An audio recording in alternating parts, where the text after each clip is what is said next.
এই পৃথিবীতে এমন অনেক মন্দির আছে যেখানকার রহস্যের সমাধান করতে বিজ্ঞানীরাও অক্ষম। একটি মন্দিরে সারা দিনের পূজা অর্চনার পর যখন দরজায় তালা লাগিয়ে পূজারীরা বাড়ি যান, তারপরেও শোনা যায় ঘণ্টা কাসরের শব্দ। এও কি কখনো সম্ভব? এই রহস্যের কেন্দ্র মধ্যপ্রদেশের এক প্রাচীন মন্দির। স্থানীয়রা মনে করেন যে প্রত্যেক দিন পূজা অর্চনা শেষে মন্দিরের দরজা বন্ধ করতেই শোনা যায় বিভিন্ন অস্বাভাবিক শব্দ, ঘণ্টার আওয়াজ, তার সঙ্গে পূজার শব্দ। কিন্তু রাতের অন্ধকারে কে এই মন্দিরে পুজো করে? সবাই কমেন্টে জয় মা দুর্গা লিখবেন। সকলকে পুরাণ কথা নতুন একটি ভিডিওতে স্বাগত। আজকে আপনারা জানবেন এক রহস্যময় মন্দির যেখানে রাতের বেলাও পুজো হয়। সবার কাছে অনুরোধ, এখনও যদি আমাদের চ্যানেলটি সাবস্ক্রাইব না করে থাকেন তাহলে মনে করে নেবেন। সকালবেলা উঠে মন্দিরে প্রবেশ করতেই দেখা যায় যে আরতি আগেই হয়ে গেছে। মধ্যপ্রদেশের সতনা জেলায় ত্রিকুট পাহাড়ের ওপর অবস্থিত এই প্রাচীন মন্দির, যা মাইহার মন্দির নামে প্রসিদ্ধ। দেবী এখানে শারদা নামে পূজিতা। এই মন্দিরের রহস্য উদ্ঘাটন করতে আজ পর্যন্ত কেউ সফল হয়নি। বিজ্ঞানীরাও অনেকবার চেষ্টা করেছেন, কিন্তু বিফল হয়েছেন। প্রত্যেক দিন মন্দিরের দুয়ার বন্ধ করার পর কে পুজো করতে আসে তা আজও এক অমীমাংসিত রহস্যই রয়ে গেছে।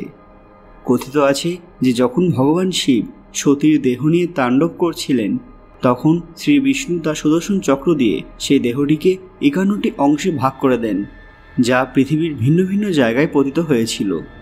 বর্তমানে এই জায়গাগুলি 51 শক্তিপীঠ নামে প্রসিদ্ধ, যার মধ্যে দেবীর গলার হার পতিত হয়েছিল এই স্থানে। এটাই এখানকার পৌরাণিক মাহাত্ম্য। এই জায়গাকে নিয়ে আরও একটি বিশেষ মান্যতা রয়েছে, যার সাথে জুড়ে রয়েছে ভারতীয় ইতিহাস। বিখ্যাত দুই যোদ্ধা আলহা এবং উদল, যারা পৃথ্বীরাজ চৌহানের বিরুদ্ধে যুদ্ধ করেছিলেন, তারা দেবী শারদার পরম ভক্ত ছিলেন। এদের মধ্যে একজন প্রায় 12 বছর দেবীর ধ্যান করেছিলেন। এর ফলেই নাকি তিনি অমরত্ব লাভ করেন। স্থানীয়দের মতে সেই প্রাচীন যোদ্ধা আজও এখানে পুজো করতে আসে। সবাই যখন দুয়ার বন্ধ করে চলে যায়, তখন তার আগমন ঘটে। এই মন্দিরের পেছনে রয়েছে একটি পুকুর, যার নামকরণ হয়েছে সেই যোদ্ধার নামেই। এই পুকুর থেকে 2 কিলোমিটার দূরে অবস্থিত আখড়া, যেখানে মল্লযুদ্ধ কিংবা কুস্তি অভ্যাস করা হতো। এই স্থানেই সেই 2 যোদ্ধা কুস্তি অভ্যাস করতেন। এই মন্দিরের বিভিন্ন কাহিনী অনেকবার টিভির পর্দাতেও দেখানো হয়েছে। জানা যায় যে এই আলহা এবং উদল বুন্দেলখণ্ডের সেনাপতি ছিলেন, যাদের বীরত্ব এবং সাহসিকতার উল্লেখ রয়েছে আলহা খণ্ড নামক কাব্যে।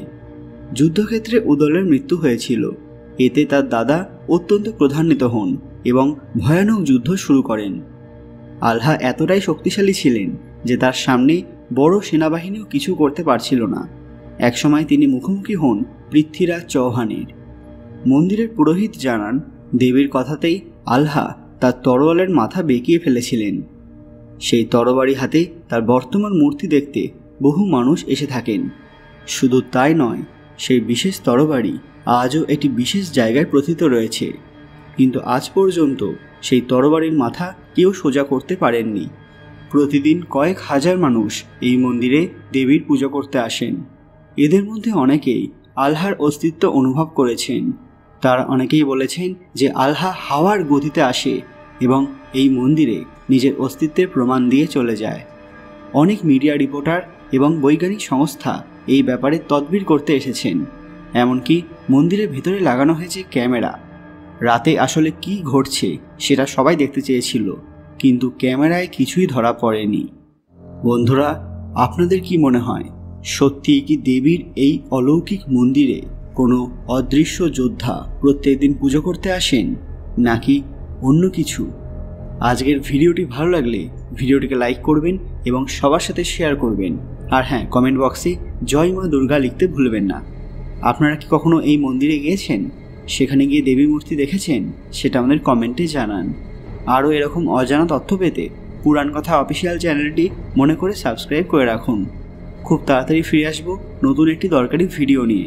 ততক্ষণ আপনারা এই ভিডিওগুলো দেখতে পারেন। ধন্যবাদ।